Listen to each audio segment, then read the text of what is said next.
মা, তোমার সাথে আলাপ করাবো বলে নিয়ে এসেছি।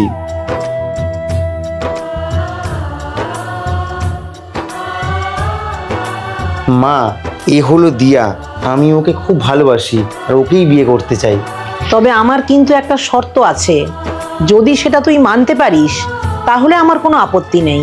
কি শর্ত? নিজের পছন্দ করা মেয়েকে যদি বিয়ে করতেই হয় তাহলে একটা কথা কান খুলে শুনে রাখ, আমার সমস্ত টাকা পয়সা সম্পত্তি যা আছে সব কিন্তু তোর ওই ছোট ভাইয়ের নামে লিখে দেবো। ঠিক আছে, আমি রাজি। জিৎ, উত্তরটা ভেবে দিলে তো? প্রপার্টি, বাড়ি গাড়ি, টাকা পয়সা ছাড়া তুমি হয়তো থাকতে পারবে, বাট আমি পারবো না। আজকালকার দিনে টাকা না থাকলে না ভালোবাসার জানালা দিয়ে উড়ে পালাবে।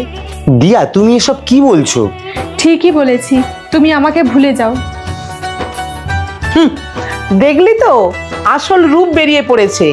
দেখ বাবু, এতক্ষণ হয়তো আমার কথাগুলো শুনে তোর খুব খারাপ লাগছিল, কিন্তু কি করব বলতো, বয়স তো আমার কম হয়নি, বাস্তবটাকে আমি কিন্তু খুব ভালো চিনি। কোনোটাই কিন্তু আমার মনের কথা ছিল না, শুধুমাত্র মেয়েটাকে পরীক্ষা করতে চেয়েছিলাম। বাড়িতে আসবে মেয়েটা তো জানতো, ভদ্রভাবে একটা শাড়ি পরে আসতে পারলো না। তাছাড়া দেখেছিস আমার সামনে বসে কিরকম পা দোলাচ্ছিল। মন খারাপ করিস না বাবা, ভগবান যা করেন না মঙ্গলের জন্যই করেন। আমার আর তোর বাবার উপরে একটু ভরসা রাখ, দেখবি ভালো মেয়ে দেখে খুব তাড়াতাড়ি বিয়ে দেবো।